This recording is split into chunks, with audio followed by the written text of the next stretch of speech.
ecosystem, understanding the stakeholders, understanding what each one of the stakeholders need and what each of the stakeholders want, and basically also what they have to offer. And the second one is also we map the stakeholders and understand how big it is, how we can make it even larger. Today we have 3,500 organizations connected to Climate Ventures, and 1,000 of them are green solutions. The second front that we have is knowledge. Knowledge, basically we develop and offer knowledge to facilitate decision-making. I'm sorry, I'm translating sometimes. Decision-making from different stakeholders. So we develop a taxonomy for the green wave, for the green economy. Basically, we have split in 8 different sectors, reaching from forest and land use, agriculture, energy, logistics and mobility, waste management, etc. And the third one, it's a small venture builder where we support some initiatives that we believe can someday be spinned off of Climate Ventures, and the platform is one of them. Daniel and I, when we founded the organization, we always dreamed about how technology could support our ecosystem building. And at the COP in Glasgow, we launched what we saw as kind of a platform to support us to scale up the green solutions even more. And finally, we are here today to actually officially launch it. So we're very happy to be finally here at this moment, sharing this with you, so thank you guys. In the beginning of the year, we connected with the UN Global Compact in Brazil and Future Carbon and pitched the idea. And we were very happy to have them believing in us and supporting us and being on board. So we decided that the platform would be the official database for decarbonization solutions for the net zero ambition movement inside of the UN Global Compact in Brazil. So having said that, I would like to call them to come here and say a few words. I would start by asking Camila, the COO of the UN Global Compact in Brazil and the Impact Director, to say a few words. Thank you a lot.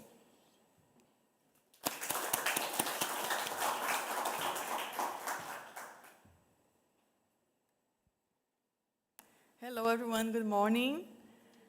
I'm Camila Valverde, the CEO of Global Compact Brazil Local Network. It's a pleasure for us to be here.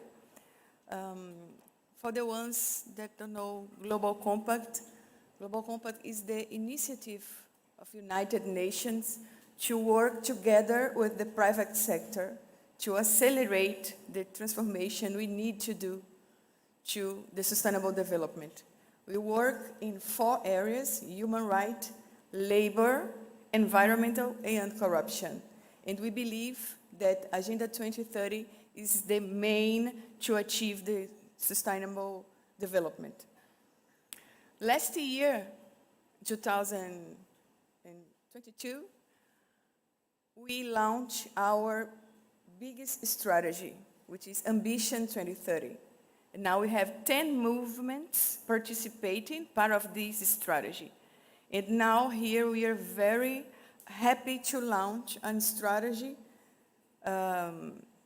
in the role of the net zero movement.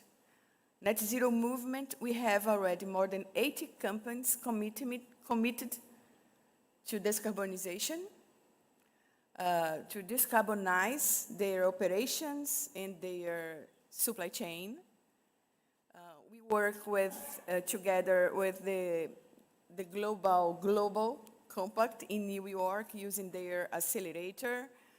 We have also committee with high-level people in Brazil to help the movement to develop. We have here Denise Rios, a member of our committee. We have sponsors of this ambition movement, about net zero.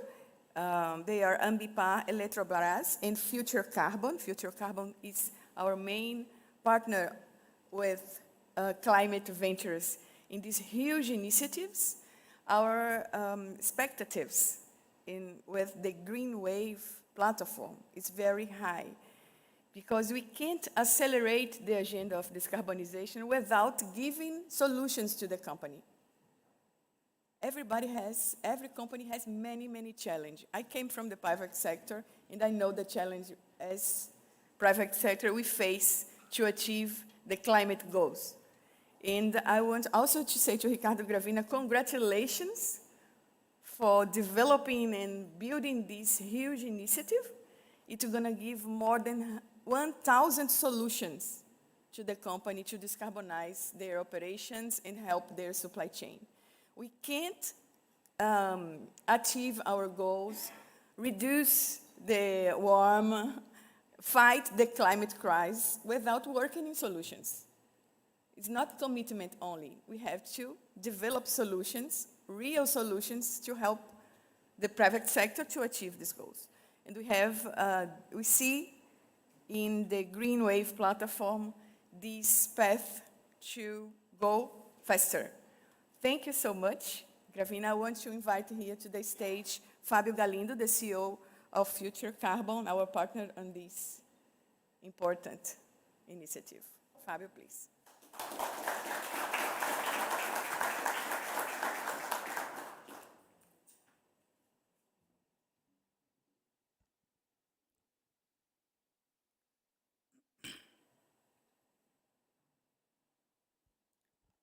Good morning, everyone. I would like to say just a few words. I will be very fast here to not spend your time. First of all, I would like to share with you what's Future Carbon view from this COP28. The special wind here at Dubai is not spend time to search guilties. That's time to do. That's time to action. We don't need to spend time more with this kind of searching who is the guilties in this challenge to tackle the climate change. That's time to do what we can do with the tools available right now. That's it. What we will do on Monday morning when we come back to our country and to our offices.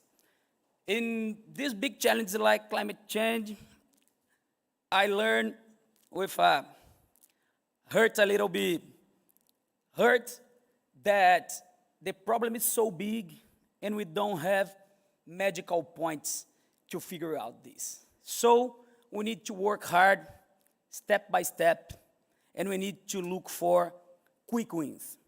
That's the best form, that's the best strategy to tackle this big problem. And in this case, the Green Wave platform, that happens.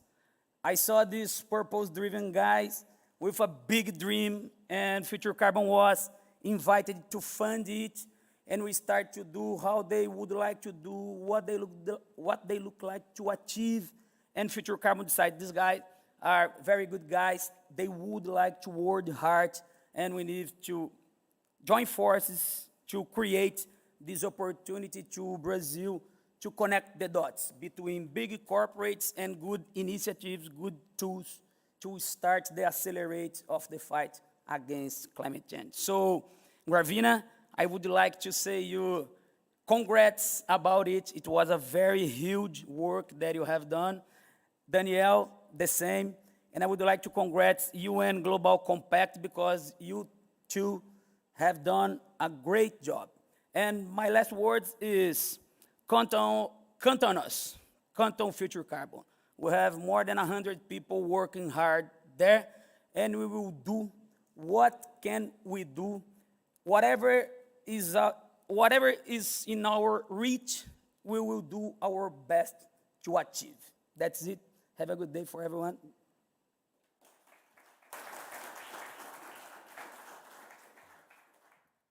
Partners like this, it's going to be easy, I think.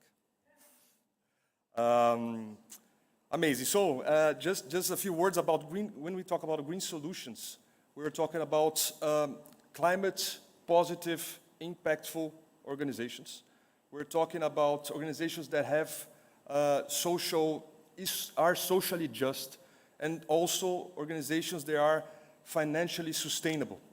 I don't know if you guys have had the opportunity to listen to Ray Dalio the other day, was here talking about it.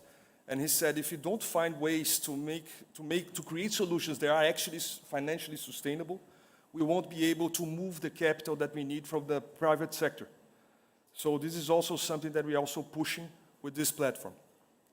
So I would like to call Amanda to stage. She's going to present our dreams and what we have achieved until today. She's the head of of our technology department and of this project. And I'm very happy that she can present this to us now.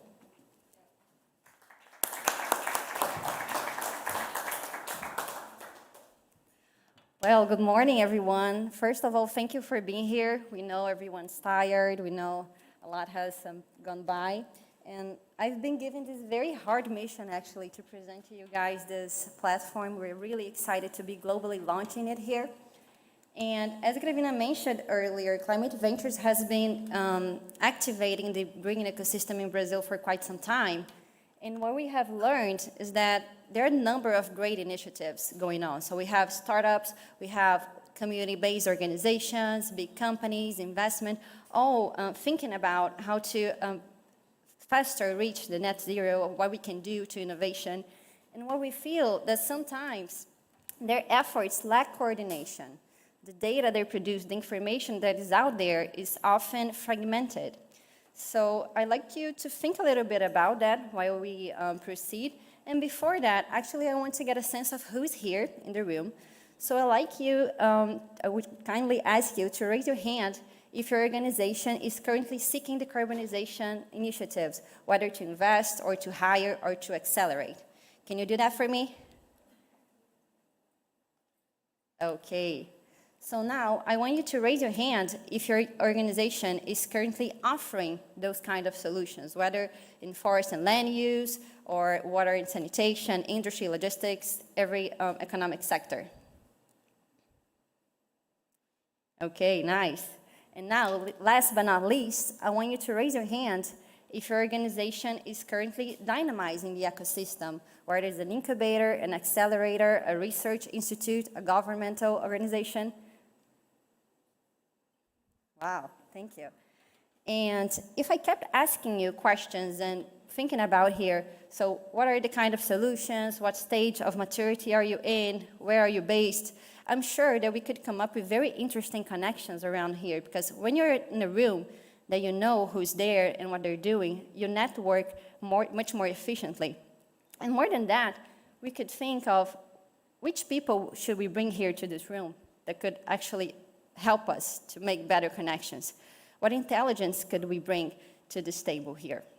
So the question we ask ourselves here is, what if you could apply technology to foster this process of intelligent connections, to accelerate collaboration among actors who are actually doing and thinking the net zero movement, how can we achieve that more quickly? And that's the Green Wave is all about, actually.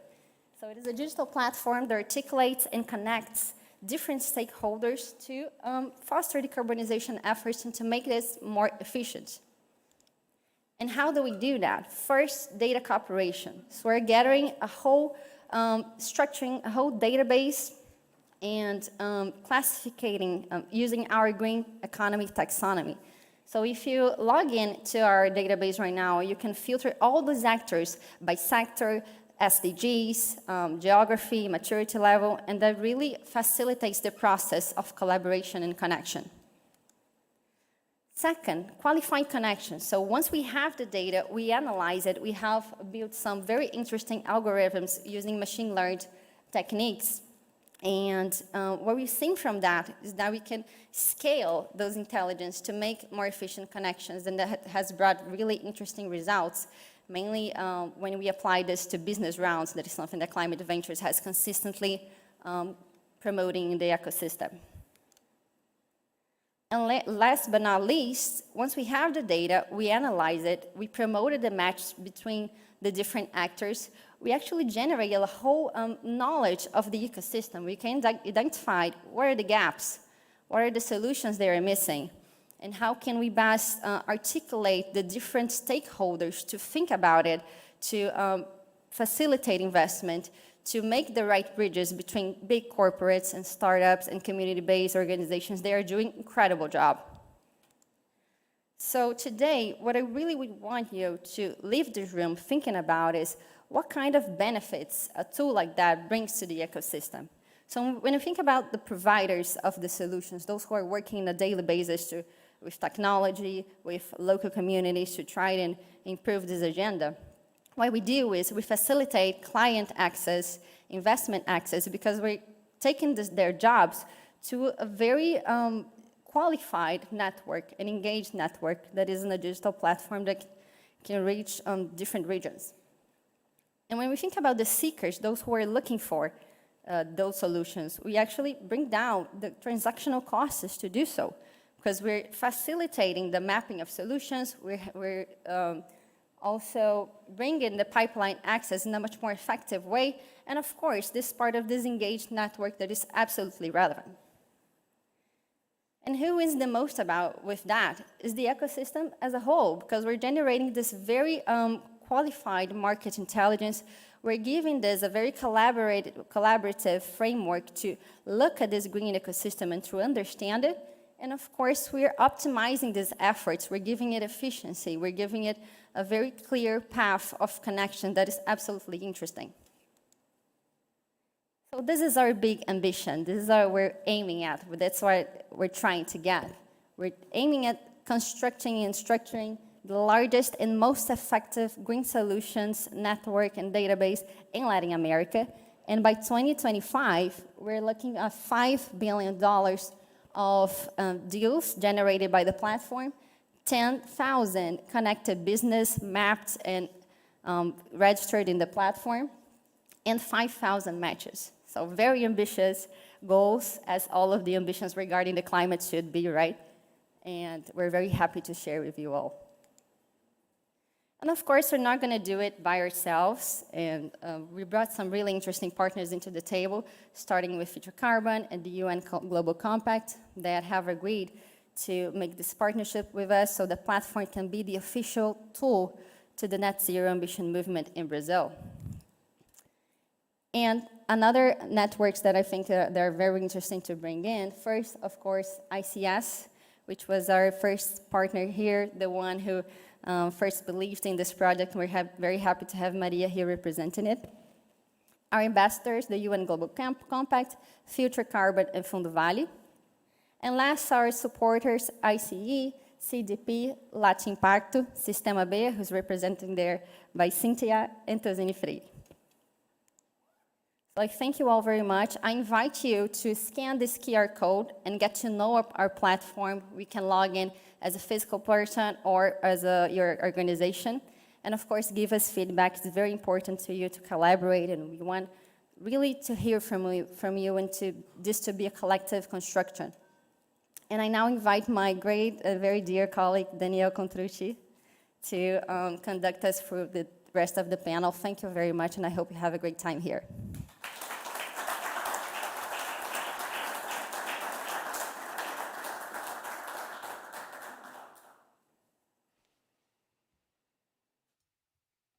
So thank you so much. Amanda, you can join us here as well. Thank you very much. So it's a very emotional moment for us. We've been dreaming about this for quite some time.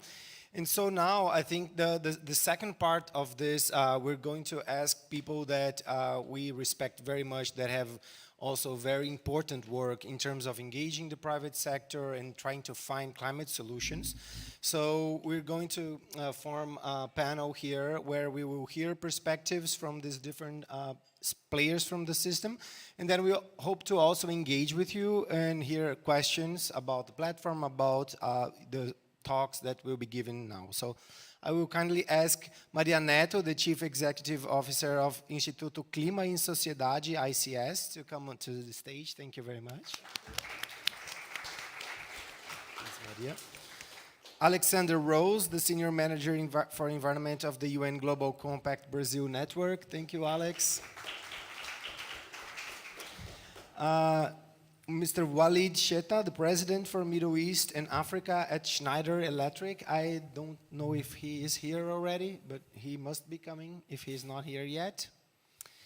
And Natalie Unterstel, the President of the Talanoa Institute. Is she here? Yeah. So we should start. I think Natalie had to step out. She should be back soon.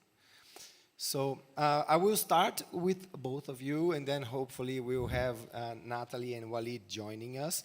So Maria, thank you very much. So the first question will go to you, and IACS has had a very important role in strengthening the whole philanthropy and civil society organization in Brazil in the last few years, supporting hundreds of civil society organizations. And we have this challenge of now engaging the private sector. So the first question I would like to ask you is, in your experience, what is the best strategies now to engage the private sector in the climate agenda? And if you can also tell us about your bold ambition for ICS in terms of this engagement with the private sector in the years to come. Thank you so much. I guess this is like this. So, first of all, thanks a lot for giving us the opportunity to be here. And it is really a pleasure for us to have supported this project.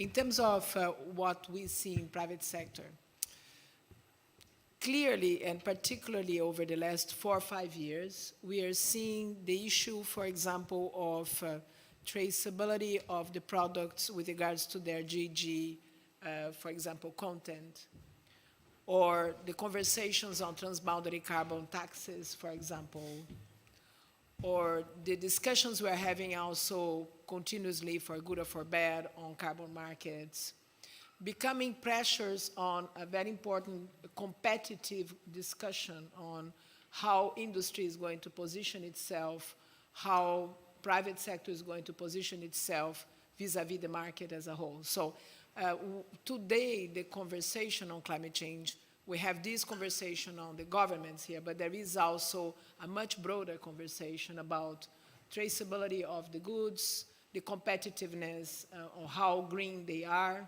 how you are producing them, what is their impact on deforestation, and so on.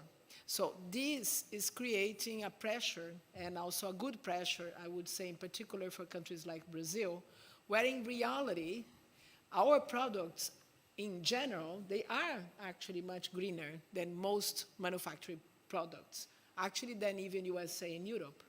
So there is a huge opportunity, actually, even to use the data and technology and combine that with ways to understand what is happening with my value chain to give more value to what I do.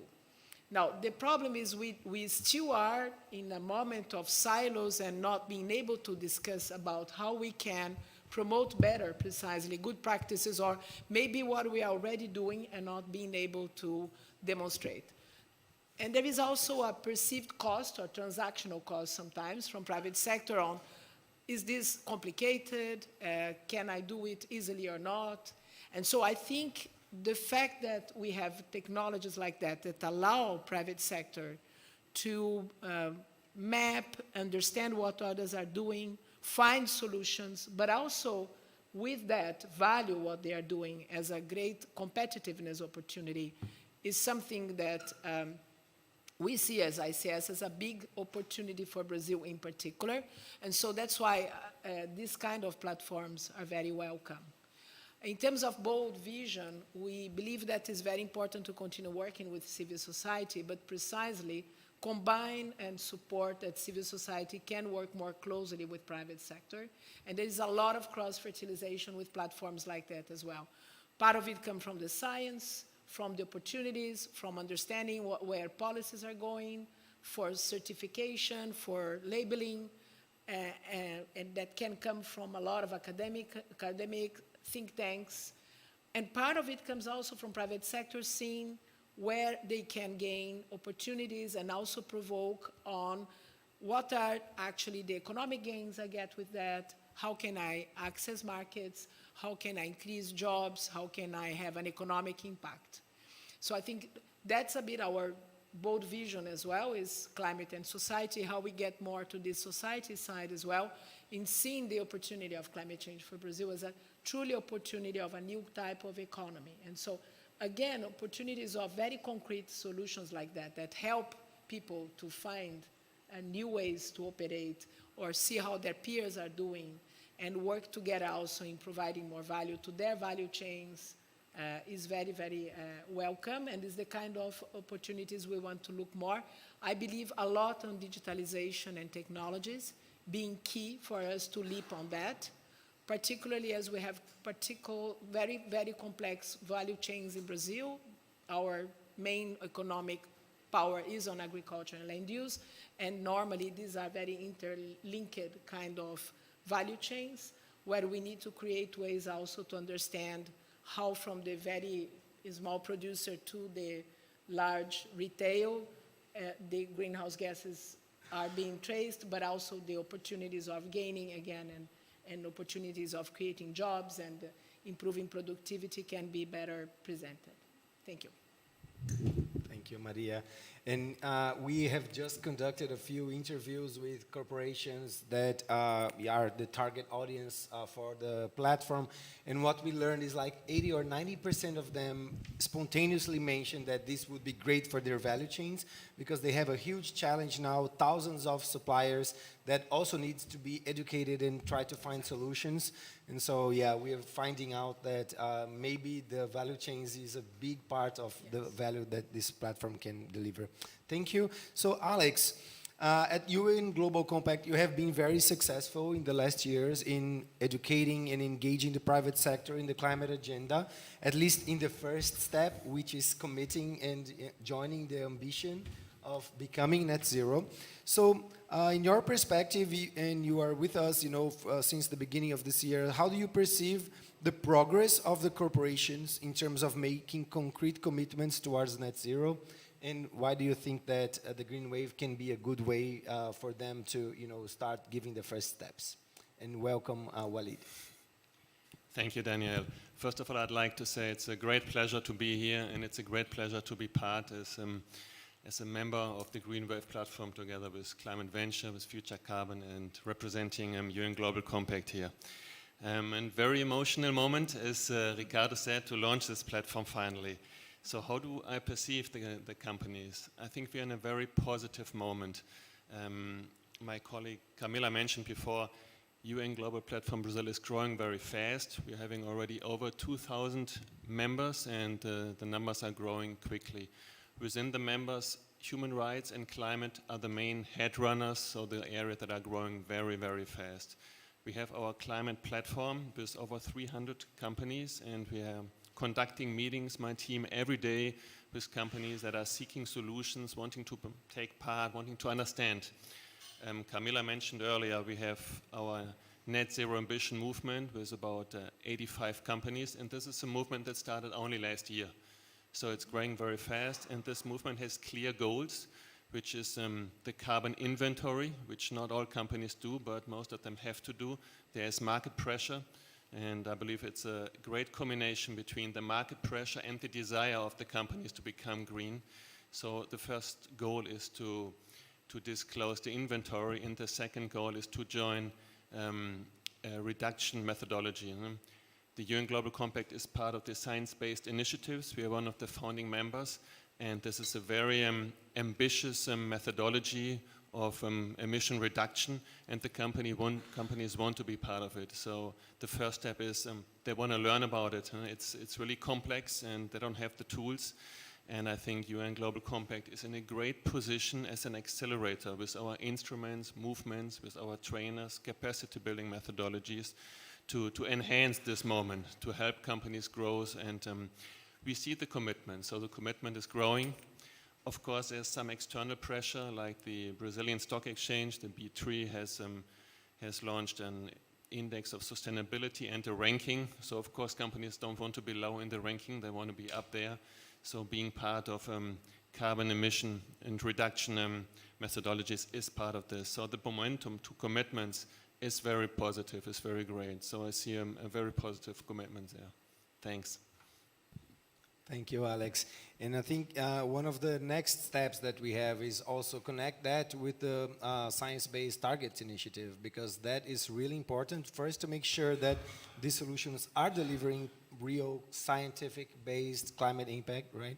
And second, because as the companies move and announce their solutions, I think this will give us a lot of market intelligence in terms of how this new green wave economy will unveil in the next year. So what are the sectors that have a huge demand of solutions, and how does that connect with the offer of solutions that we have today?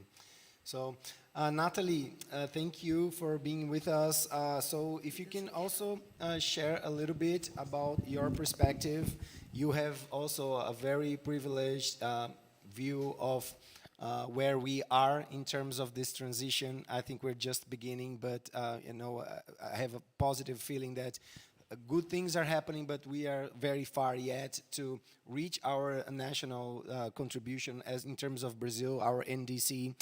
And we desperately need to engage different players and act together if we want to move the pointer, right? If we want to really take bold action. So if you can share your experiences and maybe give a few examples of the strategic challenges that Brazil faces specifically to implement its NDC that require collective action and collaboration with the private sector. So if you can please enlighten us with that. Thank you, Daniel. Thank you, Amanda, Ricardo, for having me. Good morning, good afternoon, actually, to everybody here, to the panelists. It's a great privilege to be here because we normally see a lot of side events which are sort of surfing the green wave, which I think it's good, it's appropriate, but I really like when we are together with people that are trying to create the new green waves, and I think this is precisely what it is about.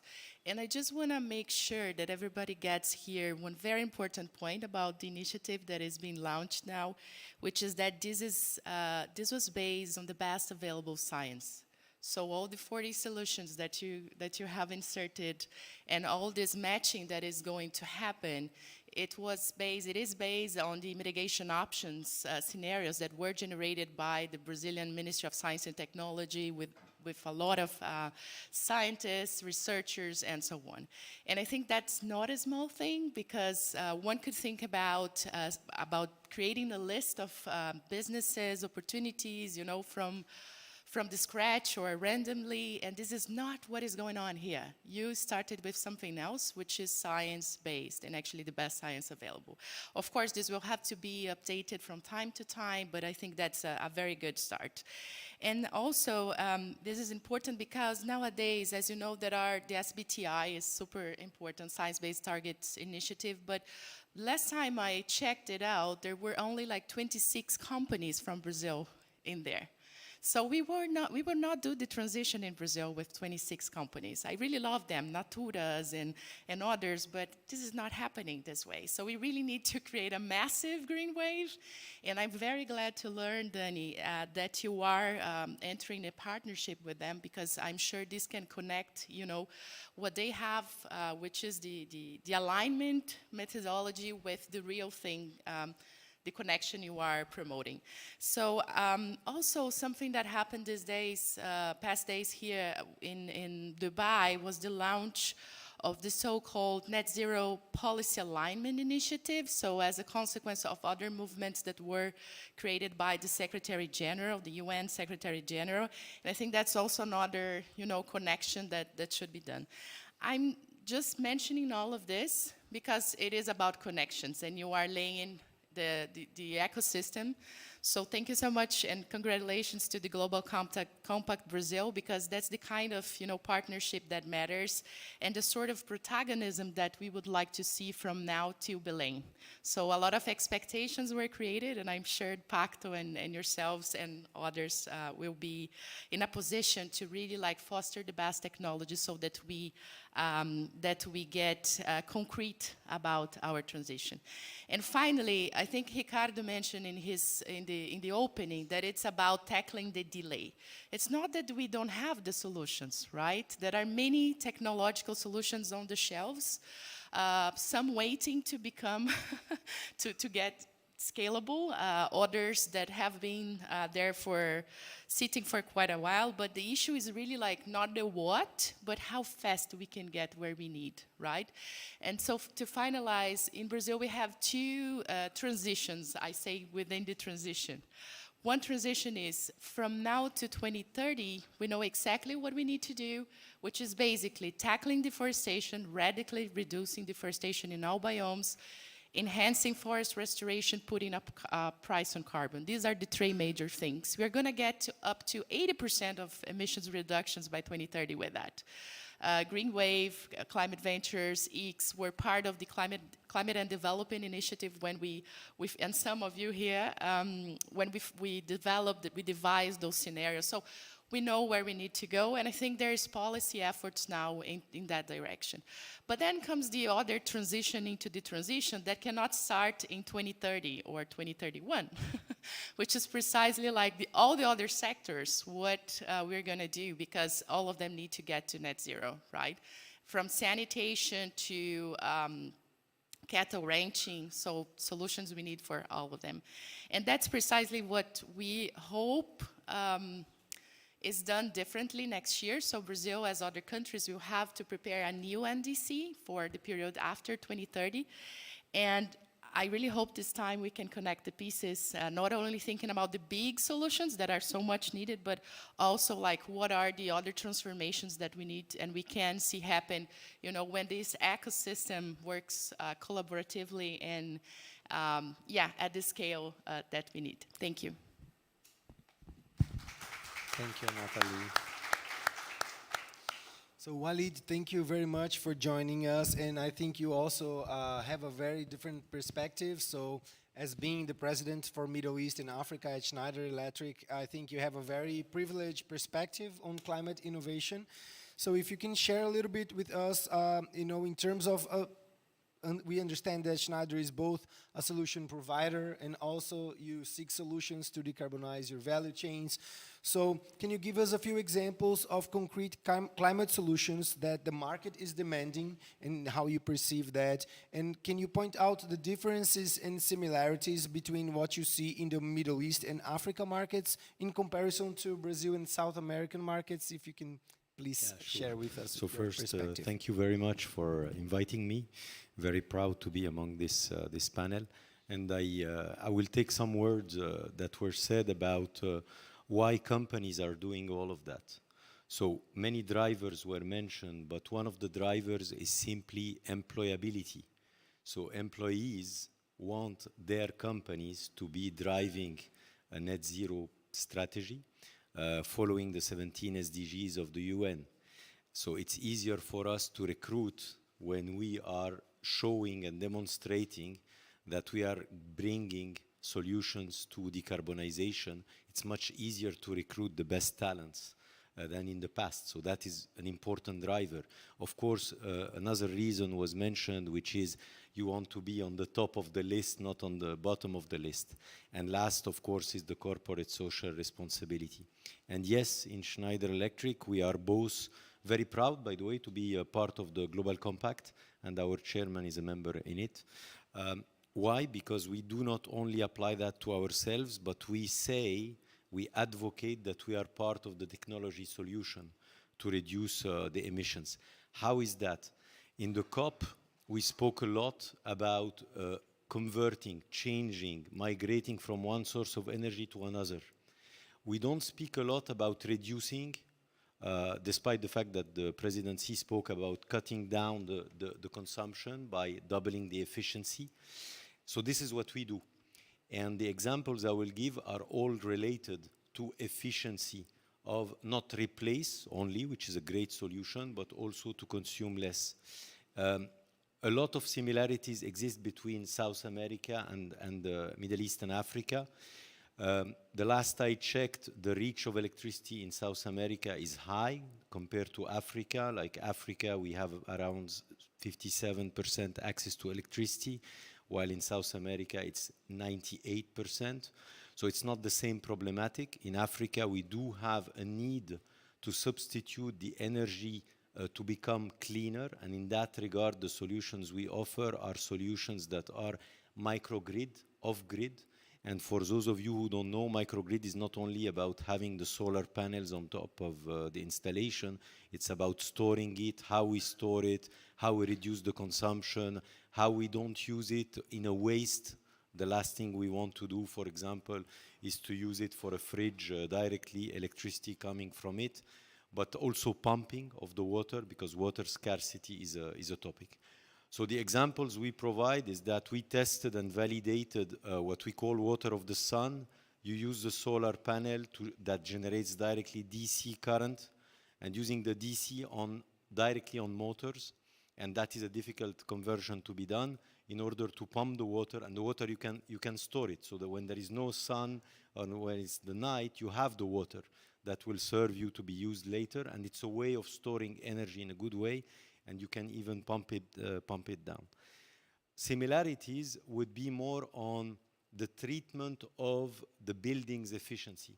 39% of the world emissions are coming from buildings, like the one in which we are today. And that is the same for South America or Africa, where we have the challenge of temperature, namely high temperatures, not like in Europe where you have the heating need. And in that regard, we can provide solutions that exist today with our company and other companies that are providing solutions to reduce by 30% the emissions of a building. We all see how buildings are lit up in Rio or in the big capital cities of Africa in the night while nobody's there because we don't control the electricity. This can reduce a lot. We all notice how AC can be very chill in some buildings that are empty in the big cities of South America and Africa, and that can be controlled. The more you use technology, the more you measure the number of people who are in the room, the more you know with AI, by the way, algorithms to know when it's the weekend, when it's the rush hour time, to route the electricity towards some places. It's existing. It's not science fiction. It is something we provide in many buildings now. How to finance that? Because the big question we get from everyone is, okay, I want to do good, but I don't want to pay more electricity bills.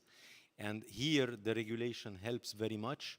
If electricity is not subsidized, I know a lot of South American countries are still having subsidies to electricity, and that is a harm to the environment, because when you subsidize electricity, people waste it. In Africa, it is still the same. So when we produce fossil fuel, we tend to use it and to bill electricity in a different way. If we don't do that, then naturally it will be a push for everyone to go for an alternative source, to go for energy efficiency, to drive that. A last example I just want to give, it has nothing to do with the region of South America, but here in the Middle East, we use a lot desalination.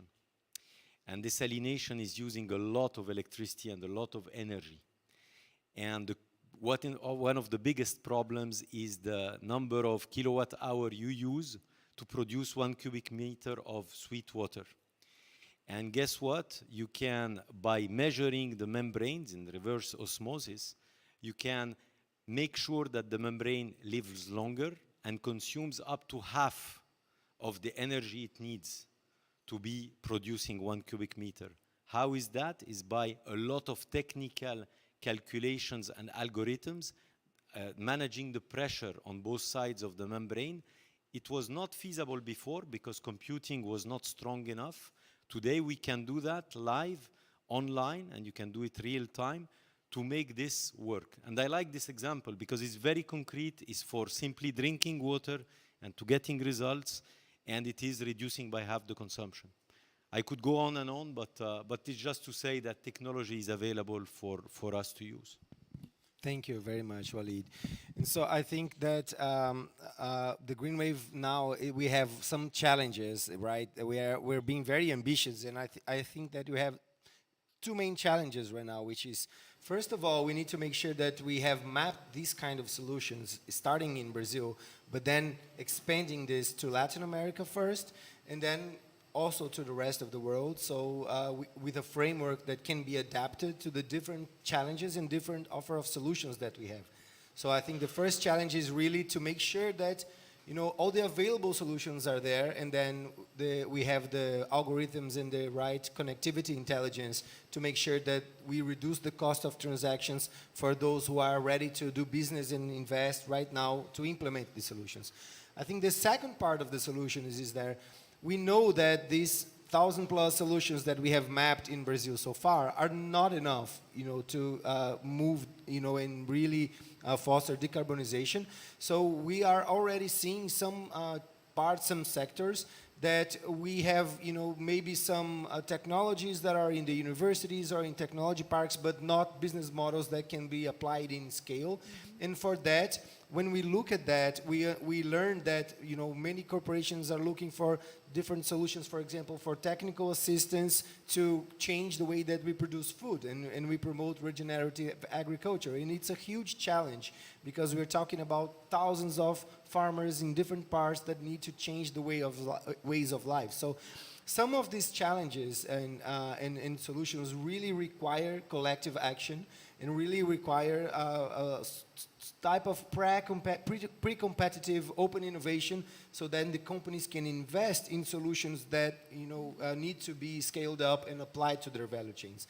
So in this term, I would like to explore with you in the second round of questions, how do you see, and I will start with you again, Maria, how do you see the importance of stakeholder coordination and collaboration between different stakeholders so we can tackle some of the challenges that we still don't have an answer? I think you can just pull over here. Let me help you.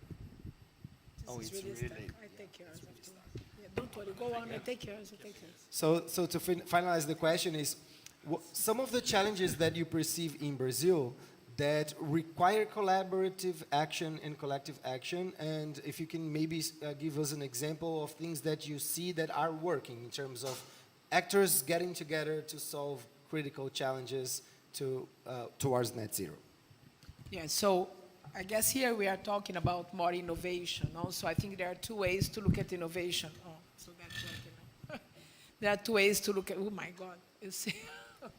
There are two ways to look at innovation. And there is innovation from the point of view of the business itself. So the solution being innovative and how we can bring businesses together to develop new ways or innovative ways. And innovation doesn't need to be always a high technology opportunity. For example, circular economy, which is something we are starting, just scrapping in Brazil as an opportunity, can have a lot of byproducts, for example, from waste treatment to construction. And it doesn't necessarily need to be a very costly innovation, but the question there is often, how do you precisely exchange the practices, but also think about making this business feasible and scalable? So I think collaboration there would mean probably not only working with the small business that may want to, for example, engage on that, but have to collaborate typically in this case also with local governments and understand how you can improve waste management practices as well. So there is a governance side, but also the finance, how you can promote these to scale as an opportunity, and the construction firms. No? So most businesses in reality are kind of a value chain. No? Other types of value chains, bioeconomy. No? We have huge potential for bioeconomy in the Amazon in Brazil. In the ICS, we organized like 4 weeks ago a workshop in Brazil with all, basically, most of the financial sector people. So there was investors, asset funds, all the banks, people doing boutique investments, small investors that were doing projects themselves there. What we see with these businesses is that there is a very little evidence and risk management tools in the financial sector to actually scale investments. So there is interest to invest, but for example, typically these activities will take 4 or 5 years to get a return. They have a high capex investment cost at the beginning, no? And there are a lot of risks until it gets the return, no? So the person who wants to do that needs to have a security of somebody buying the product there, investing in this innovation, even if there is a return, and getting some finance. And often the banks, for example, say there is no real collateral or guarantee for that. So ways to use also technology and collaborate is to think about how can you, for example, provide more data and security for example, an insurance to maybe insure the first 4 years of the production, for example, restoration. This is a big barrier for restoration in Brazil today still. How can you provide, for example, information about the performance and the monitoring so that you can demonstrate that there is a return in the end? And also the technology itself. What is the business plan? How can I demonstrate that this is possible? So there again, you may need to have, technology providers supporting mechanisms for monitoring, ways to collect data and help, for example, insurers or decision makers on the financial sector to support this business to go ahead. And this is key for anybody who wants to scale systemically some new business. No? So I think there are endless ways to look at that, and I think your point is important. Beyond just the fact that we were talking in the beginning, which I think is still a huge potential in terms of competitiveness, okay? Any produce of Brazil, if we don't talk about deforestation, talking manufacturing, is cleaner than USA and Europe. SBTi in Brazil would be much more effective than in Europe, and is actually a way to respond to CBAM. How can you start demonstrating this is possible? There is a huge cost for that in the value chains. Small, medium enterprises and the smaller agriculture business or the very beginning of the value chains have a lot of difficulties to collect data and demonstrate that. I don't see other way than scaling technology and digitalization for this to be made possible. But if we are able to do that and have this kind of interfaces for how do we find solutions together on a buyer, and as I said, it can be from waste management to bioeconomy to different opportunities, I think we can have a big leap of opportunity also of engaging private sector, but also increasing opportunities of job creation, as he was saying, and of also productivity, and seeing that as a new opportunity also in terms of an economic alternative to other kinds of less, let's say, green and clean alternatives. Thank you. Thank you, Maria. And you touched into a point because we had the idea of creating this platform 5 years ago when we started Climate Ventures, but we thought that, starting a technology platform without having, an infrastructure of real people that are engaged, is not going to be enough because we have a huge challenge of, having more data access. So we started really connecting people and creating events and making sure that we have a live, vibrant ecosystem of organizations, so then we can later on create the technology infrastructure. And right now we have a huge challenge of keep updating this data. And one of the things that we are also, it's already a pilot in the platform. It's a carbon calculator for how do we estimate the positive potential of climate impact of this businesses that are entering the platform. So we have analyzed more than 1,000 businesses, and how do we know in a first sight, which businesses have more potential to deliver positive climate impact? So we delivered a methodology together with Way Carbon, and we prototype for forest land use, for agribusiness, and water and sanitation. Water and sanitation will soon be available. The other two are already available. And so the startups can go there and they can describe their solution, and then say how many acres they are implementing, what is the characteristics of the geography and the phytophysiognomy of the region that they are working, so we can estimate the potential carbon impact. And I think the bigger challenge will be how do we monitor that, So all of this is data integrated in the platform, and we have a big dream of making this like a really decentralized database, so we can evaluate the solutions that are really being able to deliver positive impact and rate them in the future. So high ambition for that. But I would like to hear from you now, Alex, thinking about the strategy of Global Compact from commitment to concrete action.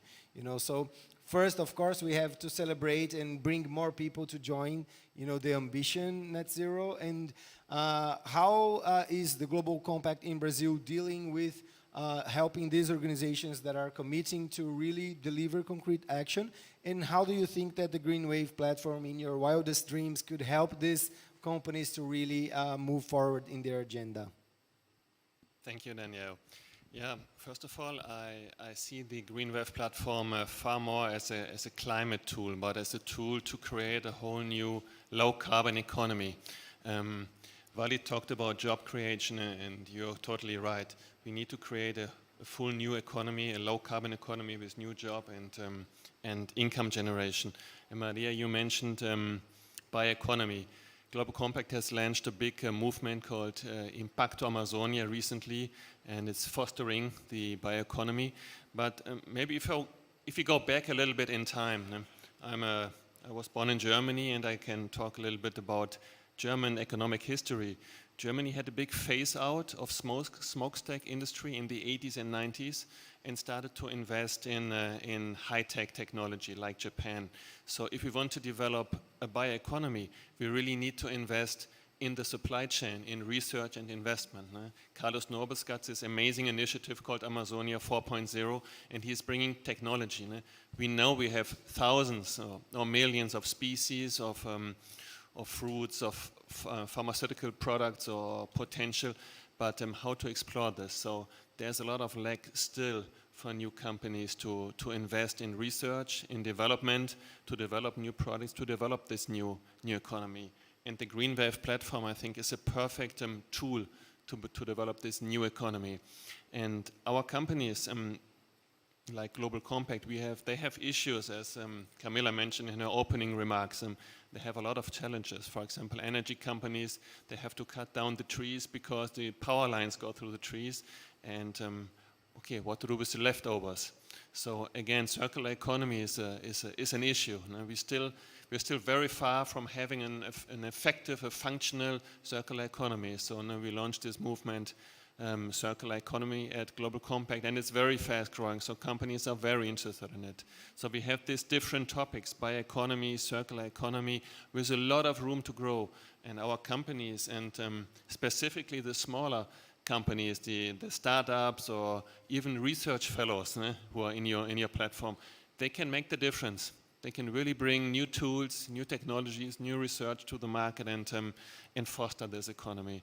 So I think this is a perfect match, going far, far beyond just climate.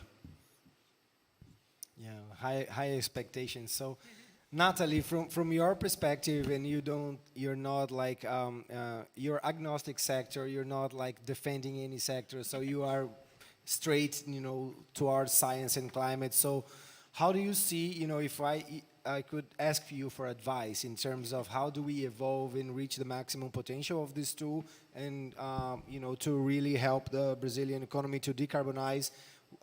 What do you see that we must achieve? So how do you see the potential, and where should we focus on the next steps, in your opinion, so we can deliver a powerful solution to Brazil? Danielle, I'm not sure this is an advice for you. Maybe it's for the government, because we've been hearing, and I think it's very positive that, for instance, Minister Marina Silva, she says, Brazil want to go beyond mitigation and adaptation and actually develop transformation, right? And at the same time, we need policies for that. We won't get to transformative action just by saying things. And at the current stage, and I want to be very blunt here for those that are not so familiar with Brazil, of course, Brazil has a great framework of policies, laws, etc., and I think we appreciate that very much. There's been a lot of decades of work around that. But at the same time, now that we hear that there is this vision of becoming more transformative, we want to go beyond the discourse and create something new, create a new wave of policies, the green policy wave, right? And what we see is that there is, for instance, talks that are talking points about an ecological transformation plan, but there is no actual plan. And at the same time, there are 6 buckets of policy areas that Brazil wants to develop, but not necessarily there are policies or proposals in that. So when you ask me what I see when I look at the platform, is precisely what can go into the bucket. Precisely, what I think can help, and then there are different types of help here. There are areas of policy where we could see quick wins. We can see, for instance, renewables, right? The price is very competitive, the technologies are abundantly available. So the actors nowadays, they feel confident about defending more aggressive, more ambitious policies. So it's more like pushing them and pushing the government to work together more on coordination and collaboration. So quick wins. On the other hand, there are areas that are critical but not quick wins, like traceability, which I think you mentioned before, for many reasons that I'm not going to detail here, but this is like something we really need, including for trade, but still like we don't have a national framework for that. So I believe that if this ecosystem is visible and the technologies are visible, and we start to create this confidence, this trust that we can advance with some, market signals, policy signals too. So to summarize, I really think that the Green Wave platform can be matched with the government's efforts at this point. So my advice for the government would be work with these people because they have what you need. Thank you. Thank you. Thank you very much. And Walid, in your perspective, and I would like to explore a little bit of how you're dealing with this pre-competitive innovation in Schneider. So how does Schneider Electric collaborate with the industry peers to tackle and resolve some shared challenges? If you can share a little bit with us about that. So first, it's important to say that we have operations everywhere, and we are, sorry. It's important to say that we have operations everywhere, and we are proudly saying that we are the most local of global companies. As a consequence, we have a lot of factories and a lot of warehouses in Brazil, for example. And our colleagues in Brazil are committing, like all of us, to work on ourselves and eat our own food. So our commitment is to have our scope 2 net zero by 2030. And we have to say that 72% of our emissions are coming from scope 3. As a consequence, what we are asking all our suppliers, and that applies also in Brazil, is to commit from their end, whether they are logistics or providers, to commit also on objectives of net zero. And you spoke about measuring, you spoke about how the challenge is how to track these science-based indicators. And this is what we do. We measure, we provide meters, we provide softwares that measure our own emissions and the emissions of our suppliers. And if you want to be among the top 1,000 suppliers of our company, you have to connect on this application on the cloud, and you have to report on it, and we conduct audits to see if you are abiding by it. So concretely, that means that if you are a supplier that is the cheapest one, but you are not abiding concretely in an auditable way to our engagements of net zero, then you are going most probably not to join the team. And as a consequence, 90% of our suppliers, of course, abided by it because they want to continue doing business with us. On our own operations, we are committing ourselves, as I said, for net zero in 2030. And by that, of course, in countries where we have a lot of sun, we are, of course, focalizing our attention on electrification on one side and solar power on the other side. Needless to say that electrification of the processes, we believe it's a big help to decarbonization. So of course, all our own processes are decarbonized, but also we encourage our partners to go toward electrification for that. The last part is circularity. So all of our products, and we're working hard on that because it seemed nice as a title, but it's a big challenge to really implement circularity. A lot of us don't want to buy a used car. A lot of us don't want to buy a used product or even a product that was recycled, and that we need to change because it's the same in B2B. So in B2B, we also want to convince our customers that they could buy recycled product and that is okay if it's tested, guaranteed, under warranty. And I believe regulations and pushes and support also can help in that, but it's very concrete and it's working well. Let's be optimistic and positive. Many of our customers are now taking that turn because it enters into their Scope 3 achievement. So it is coming on many fronts, on all the scopes. It is happening in all our countries. We are very proud of that, but of course we need the acceleration. Thank you. We hope to help the Schneider Brazil, which is a member of UN Global Compact in Brazil, also with these challenges of decarbonizing their value chains. So thank you. I would like to actually open now. We have some 20 minutes, and I would like to really hear some of you that are here with us. We have people that have a lot of experience here, so we would like to open for questions, for comments to any one of us. So if you have any questions or comments that you would like to make, you can please raise your hands, and then we'll bring you a microphone so you can bring us the question. So, anyone? Yes, please. Please introduce yourself.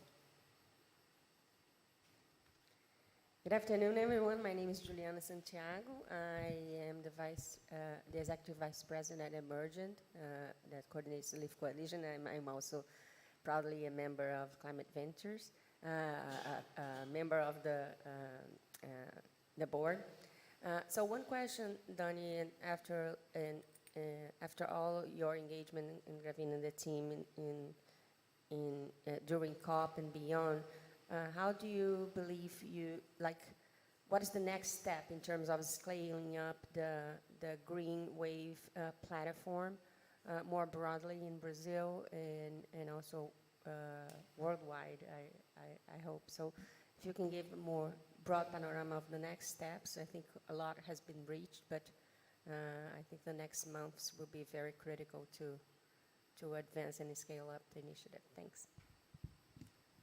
Sure. So I will answer part of the question, and I will ask Amanda to answer the other part, because there is the part of really evolving the technology and the algorithms and the matchmaking. But I will mention two things, right? So first, what we're doing this year is we're developing a study which is the green wave market in Brazil. So we really want to understand, out of these 40 types of business solutions, what are the business solutions that are having like a high demand by especially the corporate sector, but also from investors. And we're going to take a deep dive and join forces with a few organizations so we can really understand the trends of the market. And while we do that, we will continue to update the platform with new solutions. And we also have a few events and gatherings that we're doing that will help us to bring more data to the platform. So we have a food traceability lab that we are organizing with a lot of actors from the bioeconomy sectors and agriculture. So we are actually bringing more solutions of traceability into the platform and also engaging organizations that are looking for solutions of traceability, and we're taking a deep dive in that theme. We are also taking a lab on business models that deliver climate justice. So we have been asked by a few members and partners, what are the business models in Brazil that are delivering climate justice? So we are mapping this ecosystem and also making sure that this data and integration is in the platform. So we are making the efforts to bring in more data and make relevant events to create the connections. We have the Climate Action, which is the big event that we do, where we do the business rounds. We have done the last one in October last year, and we planned as a next event in September of 2024, which is where we really bring in all the solution providers and the solution seekers into a table where they can negotiate and they can do business. And this is really important because it's a motivator to keep the data updated. And we can do that as well by different sectors. So this is something that it's not yet in the path, but it's something that we want to also work with the Global Compact if we want to do these business rounds by sector, so we can bring specialized solutions from each of the sectors and buyers and investors from each of these sectors. So this is critical, so then we can keep data, up to date, and we can also bring in more organizations to join the platform. Then we have the technology part. Amanda, then if you can tell us about our challenges and ambitions to evolve the algorithms and technology of the functionalities that the platform can deliver. Sure. So I'm going to say something here that might sound weird because I'm a tech person. But when we talk about the Green Wave platform, the least challenging part is the technology. I believe the most challenging part is actually the community engagement, because if you have a database that is outdated and it's not constantly dynamic and evolving with the ecosystem, the technology won't do much. So this is our first concern for next year. How do we keep community engaged? How do we bring startups, corporations, dynamizers to work with us outside technology to bring these data points, different data points, and have enough amount of information so their algorithms can keep evolving? So this is our first concern. And regarding functionalities, we're looking for first evolving our matchmaking algorithms, because the intelligence must keep learning, must keep keeping track of the evolution of the connections, and did they work, did they not? So this is the information we need. And right now, the organizations that are registered in our platform, they give self-informed information. So we're looking for what are the other databases that are already available that we can keep collect information to make it more robust. And that goes a lot, very aligned with the partnerships we're making right now. So the networks that are going with this, they're coming into the platform. How can we cooperative to make a framework that is really collaborative? We don't want the platform to be something that, okay, that's ours, we're gonna deal with the data. No, we want it to be available. We want other technology apps, technology applications to use our database, and how do we make it a really asset for the ecosystem. So that's where we're looking for 2024. And just to add, the dream in the future will be if, for example, a corporation is looking for a solution and then it filters and it finds a solution, depending on how many other companies have hired that solution, they can rate the solution, so we can bring in the credibility and bring in trust embedded into the platform. So the idea is that each of the stakeholders can rate when they have experience with each other. In this way, we will have a natural selection of the best solutions, giving more visibility and being able to easier to find. So. It's a little bit of how we want to move forward. Any other questions? Yes, please.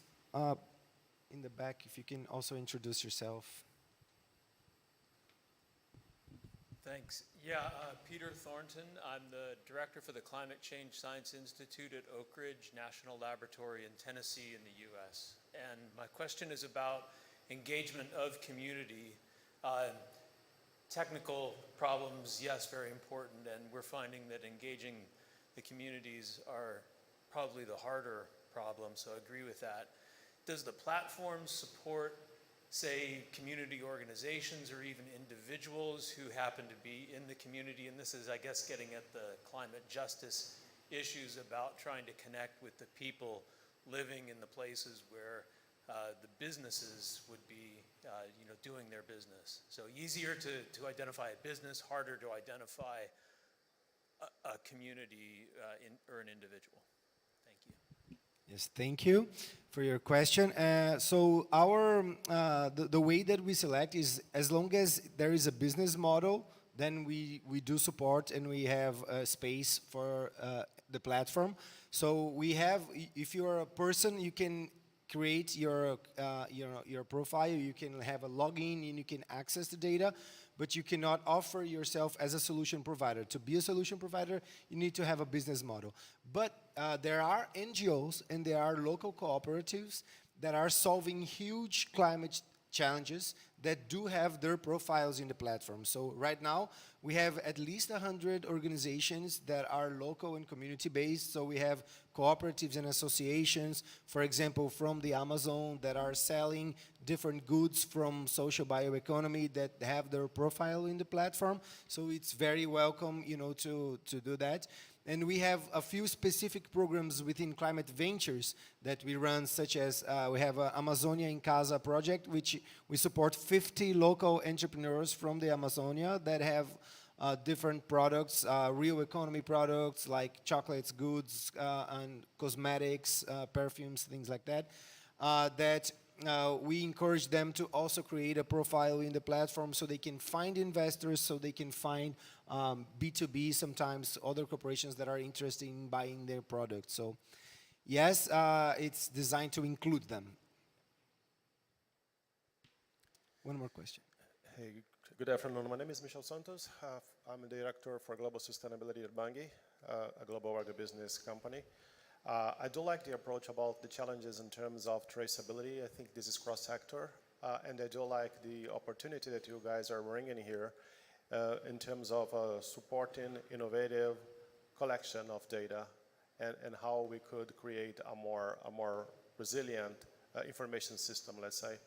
But how do you see the problem of proprietary data, especially from primary suppliers like farmers? So in our sector, the soy sector, one of the most impressive challenges is exactly engaging our indirect suppliers. So for the portion that we have direct contact in terms of farmers, so we can track down, but for the indirect suppliers, sharing this data, especially in places like Brazil, where laws are in place to avoid sharing proprietary information, how do you see this kind of ecosystem, and how do you see this environment?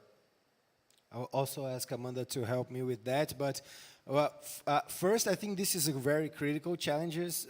We have been facing challenges in terms of having partners cooperating data with us. So what we're doing is bringing all the data that we have collected and putting that open in the table and inviting other organizations to share their data. So the approach we have right now is that when an entrepreneur or an organization, includes their data there, right now, of course, that this data, they are allowing this data to be, shown to other people. But we are also collecting data in terms of the carbon calculator. This is data that we are storing in a way that is safe, and we are developing protocols. So then if there is an investor that wants to have access to that data, then the platform will ask the entrepreneur if they will allow this data to be shown to the investor. So this is the way that we are doing so far, and we are also trying to develop protocols so then we can create a data cooperative, which is, I think, is the huge challenge, because a lot of organizations are sitting on top of a lot of data and they are not willing to share. Some of them are really civil society organizations that have collected a lot of data with public money, but still, it's a challenge to put that data in the table. So for that, we are thinking about how to establish data cooperation protocols, so then we can at least, put part of the available data that is not violating any, we have the LGPD law in Brazil that, we cannot put personal data, but at least basic data that can be shared, so then we can create like a shared database. So Amanda, I don't know if you want to also. No, I just wanted to add something here, that when I think about this data cooperation and data information, like someone giving information to a digital platform, for example, I think there are three aspects that are really important for us to check. The first one is trust. How do we get the people who are giving us their data to trust us? And to build this trust, it oversees the technology. You have to build relationships, you have to build alliances with local communities, local organizations that have this credibility in the territory. The second one is security, of course. So you have to be very concerned and very serious about which type of services are you using to store your data, what are your partners in this, so this is very critical as well. And the third one is transparency. So how are you communicating the use of the data? How are you constructing your deals that you have with the data providers? So I would say those three are the main concerns here, and that we're looking very closely to try to build these bridges and these relationships in a very transparent, trustful, and secure way. Yeah, and just so also, maybe this is something that it's an idea that we have also thought, because, for example, for Institute of Climate and Society, they fund a lot of organizations. It would be great if we can have an agreement, with other organizations that are from the civil society, that, that they could share their data with us, and then we would be able to integrate this data and make it available in the platform. That would leverage our capacity to really, analyze and produce quality data in the platform. So not only with Institute Climate and Society, but all of the funder organizations that are also supporting us. That's an idea for us to advance next year. Thank you. Any more questions? Or any questions that the panelists would like to ask to yourselves or to us? If not, I think we can wrap and take a, thank you very much. I would like to, thank you for the precious time that you have given to be here. I know that we are all very tired in the end of COP. I don't know if there's any space for us to learn any more things here in COP. So thank you very much for being here with us. I'd like to kindly ask, everyone that was part of the panel to join us for a picture. And thank you very much, and enjoy the rest of COP, people. Thank you.